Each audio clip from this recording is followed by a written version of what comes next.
org. The Fur Country by Jules Verne, Part 1, Chapter 22. 5 months more. A violent earthquake had shaken Cape Bathurst.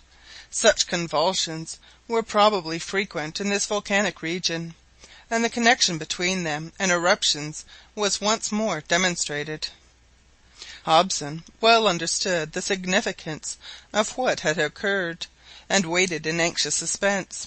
He knew that the earth might open and swallow up the little colony, but only one shock was felt, and that was rather a rebound than a vertical upheaval, which made the house lean over toward the lake, and burst open its walls. Immediately after this one shock, the ground again became firm and motionless. The house, although damaged, was still habitable. The breaches in the walls were quickly repaired, and the pipes of the chimneys were patched together again somehow. Fortunately the wounds the soldiers had received in their struggle with the bears were slight, and merely required dressing. 2 miserable days ensued, during which the woodwork of the beds and the planks of the partition walls were burnt, and the most pressing repairs executed by Mac Nab and his men. The piles, well driven into the earth, had not yielded, but it was evident that the earthquake had caused a sinking of the level of the coast on which the fort was built, which might seriously compromise the safety of the building. Hobson was most anxious to ascertain the extent of the alteration of elevation, but the pitiless cold prevented him from venturing outside. But at last there were symptoms of an approaching change in the weather. The stars shone with rather less brilliancy, and on the 11th January the barometer fell slightly. Hazy vapours floated in the air, the condensation of which would raise the temperature, and on the 12th January the wind veered to the southwest, and snow fell at regular intervals. The thermometer outside suddenly rose to 15 degrees above zero, and to the frozen colonists it was like the beginning of spring. At 11 o'clock the same morning all were out of doors. They were like a band of captives unexpectedly set free. They were, however, absolutely forbidden to go beyond the enceinte of the fort, in case of awkward meetings. The sun had not yet reappeared above the horizon, but it approached it nearly enough to produce a long twilight, during which objects could be distinctly seen to a distance of 2 miles, and Hobson's first thought was to ascertain what difference the earthquake had produced in the appearance of the surrounding districts. Certain changes had been effected. The crest of the promontory of Cape Bathurst had been broken off, and large pieces of the cliff had been flung upon the beach. The whole mass of the cape seems to have been bent towards the lake, altering the elevation of the plateau on which the fort was built. The soil on the west appears to have been depressed, whilst that on the east had been elevated. One of the results of this change of level would unfortunately be that when the thaw set in, the waters of the lake and of Paulina River, in obedience to the law requiring liquids to maintain their level, would inundate a portion of the western coast. The stream would probably scoop out another bed, and the natural harbour at its mouth would be destroyed. The hills on the eastern bank seemed to be considerably depressed, but the cliffs on the west were too far off for any accurate observations to be made. The important alteration produced by the earthquake may, in fact, be summed up in a very few words. The horizontal character of the ground was replaced by a slope from east to west.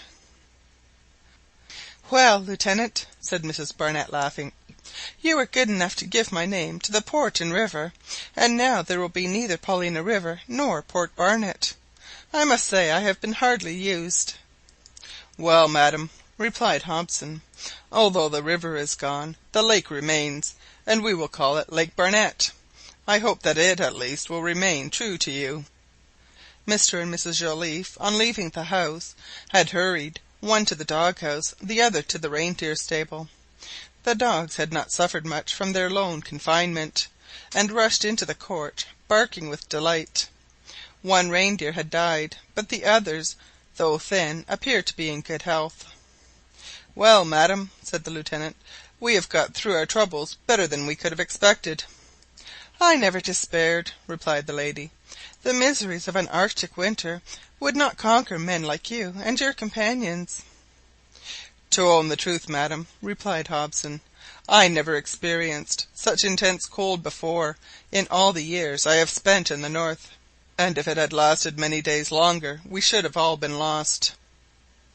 "The earthquake came in the nick of time, then, not only to drive away the bears, but also to modify the extremity of the cold?" "Perhaps so, madam.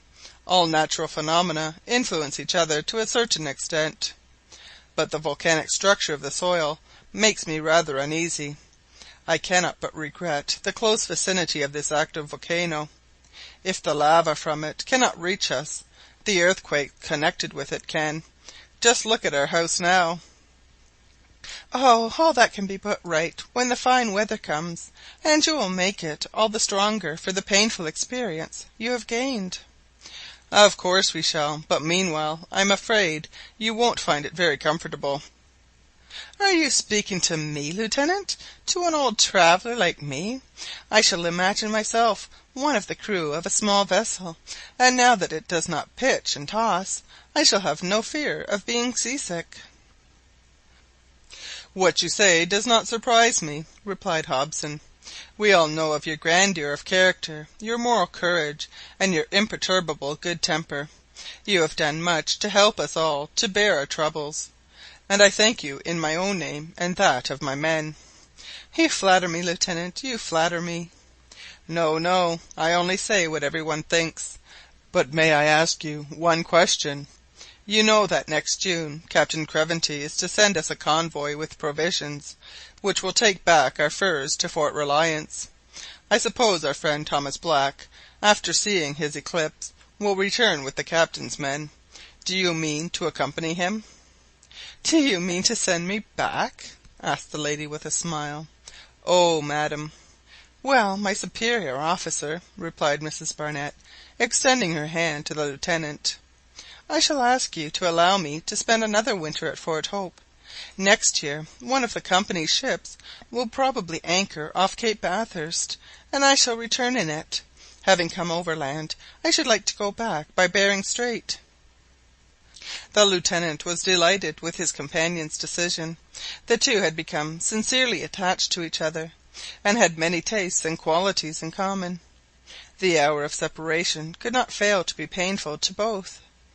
And who could tell what further trials awaited the colonists, in which their combined influence might sustain the courage of the rest? On the 20th January the sun at last reappeared, and the polar night was at an end. It only remained above the horizon for a few minutes, and was greeted with joyous hurrahs by the settlers. From this date the days gradually increased in length. Throughout the month of February, and until the 15th March, there were abrupt transitions from fine to bad weather. The fine days were so cold that the hunters could not go out, and in the bad weather snowstorms kept them in. It was only between whiles that any outdoor work could be done, and long excursions were out of the question. There was no necessity for them, however, as the traps were in full activity. In the latter end of the winter, martens, foxes, ermines, wolverines, and other valuable animals were taken in large number, and the trappers had plenty to do. In March an excursion was ventured on as far as Walruses' Bay, and it was noticed that the earthquake had considerably altered the form of the cliffs, which were much depressed, whilst the igneous hills beyond, with their summits wrapped in mist, seemed to look larger and more threatening than ever. About the 20th March the hunters sighted the first swans migrating from the south, and uttering shrill cries as they flew. A few snow buntings and winter hawks were also seen, but the ground was still covered with thick layers of frozen snow, and the sun was powerless to melt the hard surface of the lake and sea. The breaking up of the frost did not commence until early in April. The ice burst with a noise like the discharge of artillery. Sudden changes took place in the appearance of the icebergs, broken by collisions, undermined by the action of the water once more set free. Huge masses rolled over with an awful crash, in consequence of the displacement of their centre of gravity, causing fractures and fissures in the ice fields, which greatly accelerated their breaking up. At this time the mean temperature was 32° above zero, so that the upper layer of ice on the beach rapidly dissolved, whilst the chain of icebergs, drifted along by the currents of the Polar Sea, gradually drew back and became lost in the fogs of the horizon. On the 15th April the sea was open, and a vessel from the Pacific Ocean coming through Behring Strait could certainly have skirted along the American coast and have anchored off Cape Bathurst. Whilst the ice was disappearing from the ocean, Lake Barnett was also laying aside its slippery armour, much to the delight of the thousands of ducks and other waterfowl which began to teem upon its banks. As Hobson had foreseen, however, the level of the lake was affected by the slope of the soil. That part of the beach which stretched away from the enceinte of the fort was bounded on the east by wooded hills, had increased considerably in extent, and Hobson estimated that the waters of the lake had receded 500 paces on the eastern bank. As a natural consequence, the water on the western side had risen, and if not held back by some natural barrier, would inundate the country. On the whole, it was fortunate that the slope was from east to west, for had it been from west to east, the factory must have been submerged. The little river dried up as soon as the thaw set free its waters. It might almost be said to have run back to its source, so abrupt was the slope of its bed from north to south. "We have now to erase a river from the map of the Arctic regions," observed Hobson to his sergeant. "It would have been embarrassing if we had been dependent on the truant for drinkable water. Fortunately we still have Lake Barnett, and I don't suppose our thirsty men will drain it quite dry." "Yes, we've got the lake," replied the sergeant, "but do you think its waters have remained sweet?" Hobson started, and looked at his subordinate with knitted brows. It had not occurred to him that a fissure in the ground might have established a communication between the lake and the sea. Should it be so, ruin must ensue, and the factory would inevitably have to be abandoned after all. The lieutenant and Hobson rushed to the lake, and found their fears groundless. Its waters were still sweet. Early in May the snow had disappeared in several places, and scanty vegetation clothed the soil. Tiny mosses and slender grasses timidly pushed up their stems above the ground, and the sorrel and cochlearia seeds which Mrs Joliffe had planted began to sprout. The carpet of snow had protected them through the bitter winter, but they still had to be saved from the beaks of birds and the teeth of rodents. This arduous and important task was confided to the worthy corporal, who acquitted himself of it with the zeal and devotion of a scarecrow in a kitchen garden. The long days had now returned, and hunting was resumed. Hobson was anxious to have a good stock of furs for the agents from Fort Reliance to take charge of when they arrived, as they would do in a few weeks. Marbre and Sabine and the others therefore commenced the campaign. Their excursions were neither long nor fatiguing. They never went further than 2 miles from Cape Bathurst, for they had never before been in a district so well stocked with game, and they were both surprised and delighted. Martens, reindeers, hares, caribous, foxes, and ermines passed close to their guns. One thing, however, excited some regret in the minds of the colonists. Not a trace was to be seen of their old enemies the bears, and it seemed as if they had taken all their relations with them. Perhaps the earthquake had frightened them away, for they have a very delicate nervous organization, if such an expression can be applied to a mere quadruped. It was a pity they were gone, for vengeance could not be wreaked upon them. The month of May was very wet. Rain and snow succeeded each other. The mean temperature was only 41° above zero. Fogs were of frequent occurrence, and so thick that it would often have been imprudent to go any distance from the fort. Petersen and Kellet once caused their companions grave anxiety by disappearing for 48 hours. They had lost their way, and turned to the south when they thought they were near to Walruses' Bay. They came back exhausted and half dead with hunger. June came at last, and with it really fine, warm weather. The colonists were able to leave off their winter clothing. They worked zealously at repairing the house, the foundations of which had to be propped up, and Hobson also ordered the construction of a large magazine at the southern corner of the court. The quantity of game justified the expenditure of time and labour involved. The number of furs collected was already considerable, and it was necessary to have some place set aside in which to keep them. The lieutenant now expected every day the arrival of the detachment to be sent by Captain Craventy. A good many things were still required for the new settlement.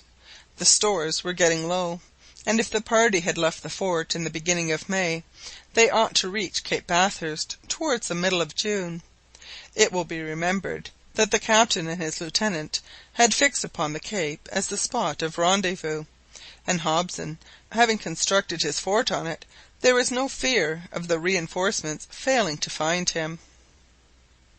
From the 15th June the districts surrounding the Cape were carefully watched. The British flag waved from the summit of the cliff, and could be seen at a considerable distance. It was probable that the convoy would follow the lieutenant's example, and skirt along the coast from Coronation Gulf. If not exactly the shortest, it was the surest route. At a time when, the sea being free from ice, the coastline could be easily followed. When the month of June passed without the arrival of the expected party, Hobson began to feel rather uneasy, especially as the country again became wrapped in fogs.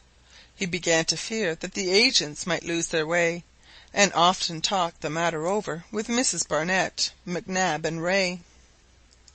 Thomas Black made no attempt to conceal his uneasiness, for he was anxious to return with the party from Fort Reliance as soon as he had seen his eclipse, and should anything keep them back from coming, he would have to resign himself to another winter, a prospect which did not please him at all, and in reply to his eager questions Hobson could say little to reassure him. The 4th July dawned. No news. Some men sent to the southeast to reconnoitre returned, bringing no tidings. Either the agents had never started, or they had lost their way. The latter hypothesis was unfortunately the more probable. Hobson knew Captain Craventy, and felt confident that he had sent off the convoy at the time named. His increasing anxiety will therefore be readily understood. The fine season was rapidly passing away.